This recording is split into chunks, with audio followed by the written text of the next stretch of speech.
me donne le potentiel pour faire exactement ce qu'il dit. Quand Dieu ordonne quelque chose, Dieu place en moi les ressources et tout le potentiel nécessaire pour dire exactement ce qu'il demande. Le potentiel, c'est un trésor unique à chacun d'entre nous.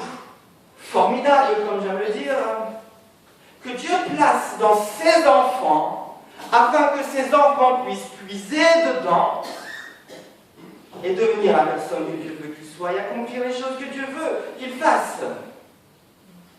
Et s'il y a donc une chose que l'Église devrait prendre très au sérieux, s'il y a donc une chose que l'Église devrait rechercher de tout son cœur, devrait mettre toute sa concentration, c'est dans la recherche de son potentiel. Parce que lorsque tu vas découvrir ton potentiel, tu vas découvrir des forces pour accomplir le but de ta vie. Quand tu vas découvrir ton potentiel, tu vas découvrir les ressources pour accomplir les objectifs que tu as placés devant toi et avoir l'impact que Dieu veut que tu aies. Si l'Église va avoir un impact sérieux dans ce monde, elle a besoin de rechercher les bonnes choses, elle a besoin de comprendre les bonnes choses. Elle a besoin de prendre ce que Dieu lui donne pour avoir l'impact que Dieu veut que tu aies. Et l'impact que Dieu veut que tu aies, l'impact considérable, et l'impact que Dieu veut que tu aies, il se trouve là en toi. Tu as les ressources, tu as la puissance. Dieu place des choses en toi pour que tu puisses faire la différence.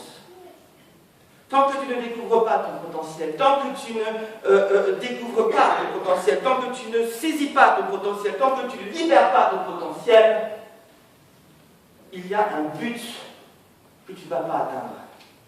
Il y a une personne que tu ne vas pas devenir. J'aime dire ces derniers temps que le pasteur d'aujourd'hui est moins bon que le pasteur qui est en moi.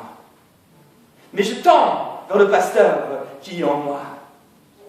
Le père d'aujourd'hui est moins bon que le père qui est en moi, mais je tends à ce père qui est là. Le mari qui est d'aujourd'hui, il est pas mal. Mais il est quand même moins bon que le mari qui est encore en moi. Parce qu'il y a encore des choses à découvrir, il y a encore des choses à libérer. Et tant que tu ne découvres pas et que tu ne comprends pas ce que Dieu a placé en toi, tu risques de t'éparpiller et d'utiliser les mauvaises choses pour atteindre les mauvais buts. C'est donc un réservoir, ce potentiel, que Dieu met à ma disposition. Et ce matin, j'aimerais vous parler de la nécessité et de l'impact d'une vision. La vision fait partie de mon potentiel. La vision est un des éléments très importants qui constitue mon réservoir potentiel. Et j'aimerais vous parler de la vision parce que sans vision, il est impossible vraiment d'atteindre les buts que Dieu fixe devant nous. La vision est tellement importante que la Bible dit, dans Proverbes chapitre 29, verset 18, quand il n'y a plus de vision, le peuple est sans frein. Quand il n'y a plus de révélation, le mot c'est aussi révélation, le peuple est dispersé. Lorsqu'il n'y a plus de vision, chacun fait comme il veut. Chacun prend des initiatives dans son coin. Quand il n'y a plus de vision, il n'y a plus de direction. Quand il n'y a plus de vision, on peut faire un tas de choses qui parfois sont même des bonnes choses.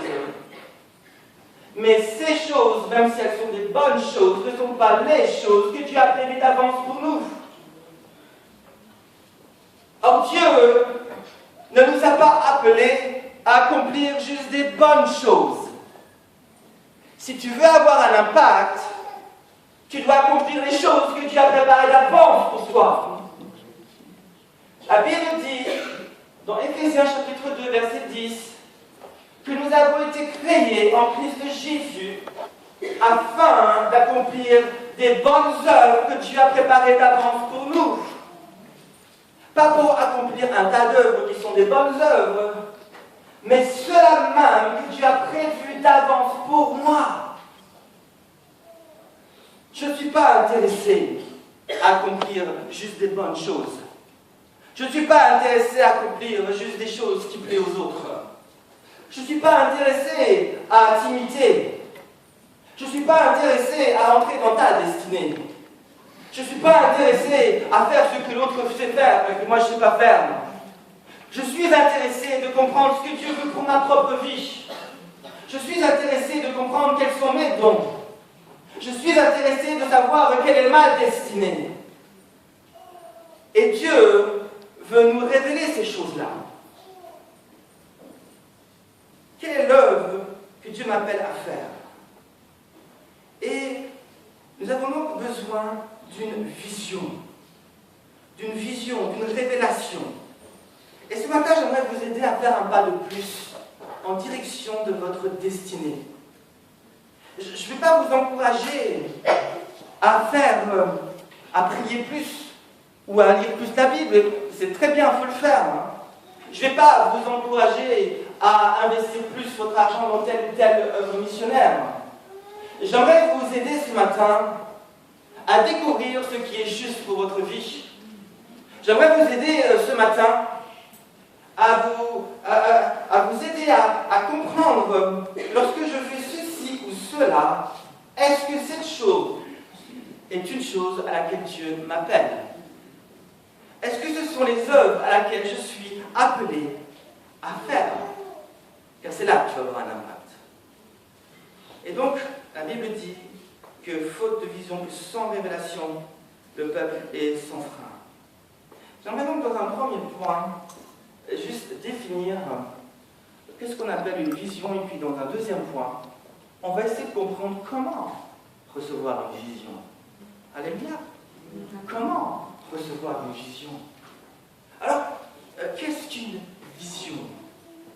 Je vais la définir juste en partie parce que le temps me manque. Ça fait partie d'un cours que je suis en train de mettre sous pied pour, entre autres, la jeunesse. Et je vous invite à lire avec moi dans l'évangile de Jean, chapitre 20. L'évangile de Jean, chapitre 20, et je lis à partir du verset 19.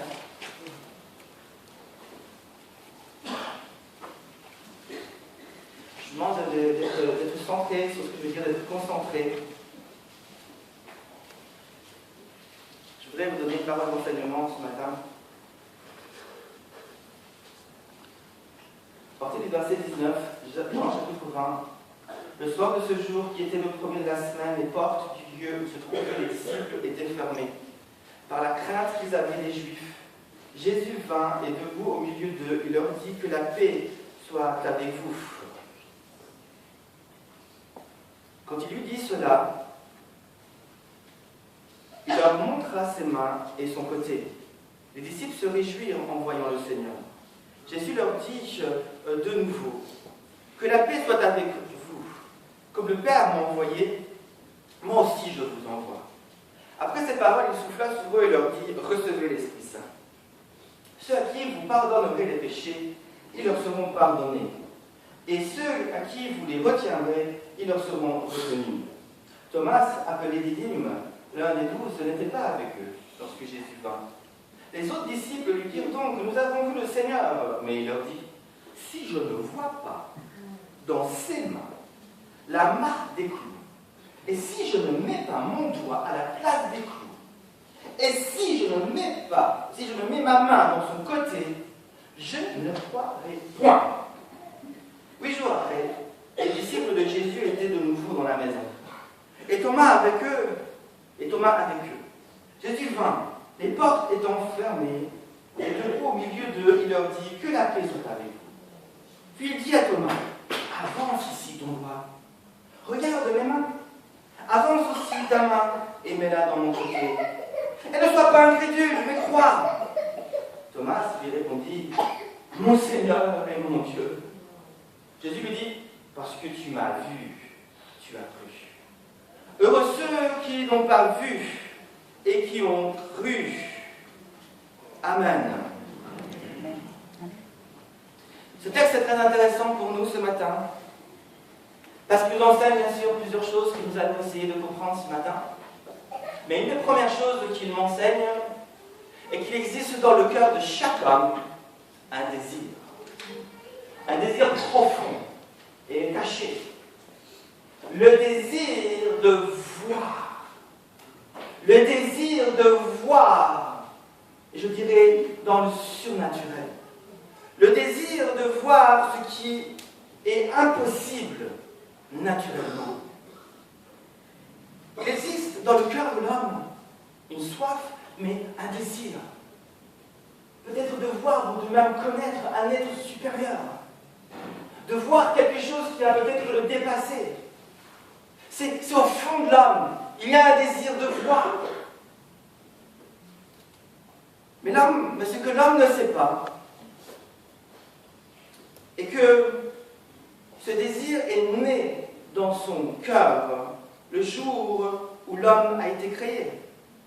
La Bible dit dans Ecclésiaste chapitre 3, verset 11, Dieu fait toutes choses bonnes en son temps, même il a mis dans leur cœur la pensée de l'éternité. Bien que l'homme ne puisse pas saisir l'œuvre que Dieu fait du commencement jusqu'à la fin. Il y a donc dans le cœur de l'homme, d'après ce verset, la pensée qu'il y a quelque chose de supérieur quelque part. La pensée qu'il y a quelque chose qui dépasse l'homme.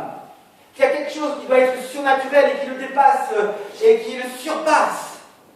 Et cette pensée provoque et crée en lui un désir de voir le surnaturel, de voir ce qui peut le dépasser.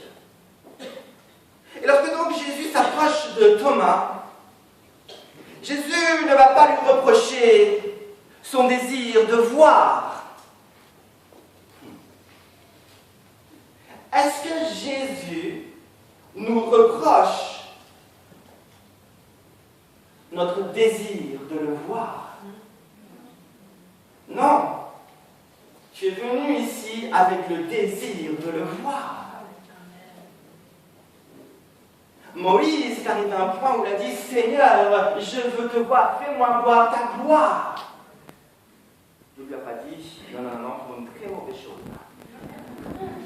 Je ne te montre, je ne vais pas me révéler à toi, non, je te montrerai pas ma gloire. » Non, il va lui révéler sa gloire. Et désirer voir Jésus, désirer voir Dieu, est une excellente chose. Et l'apôtre Paul même encourage le peuple de Dieu de rechercher ce qui est surnaturel, de rechercher de voir Dieu. Il dira dans 1 Corinthiens, par exemple, au chapitre 12, il dira aspirer au don spirituel, mais la traduction c'est le mot somatikos, qui veut dire rechercher les phénomènes spirituels, rechercher les manifestations de l'esprit, rechercher tout ce qui vient du Saint-Esprit et qui même vous dépasse. Et c'est dans le contexte de la guérison divine, des miracles, de tous les dons spirituels. Mais aspirez à ça, recherchez ces choses-là. Et ce n'est pas quelque chose de mauvais d'aspirer, vouloir voir Jésus. J'espère qu'ici il y a des gens et des femmes et des hommes qui veulent voir Jésus. Je veux voir Jésus encore ce matin. Et Jésus ne reproche pas à Thomas son désir de voir. Qu'est-ce que donc Jésus lui reproche? Jésus lui reproche, comme je l'ai dit, non pas son désir de le voir, mais son désir de le voir de la mauvaise manière. Thomas désirait voir Jésus avec ses yeux naturels. Et c'était une très mauvaise chose dans ce contexte. Parce que en recherchant voir Jésus avec ses yeux naturels, Thomas, en réalité, était en train de réduire Jésus au naturel, à un saint homme. En cherchant à voir Jésus avec ses yeux naturels, Jésus est en train de réduire l'œuvre qu'il venait d'accomplir à une œuvre d'homme, sans puissance, incapable de sauver. Et Jésus va nous reprocher exactement cela.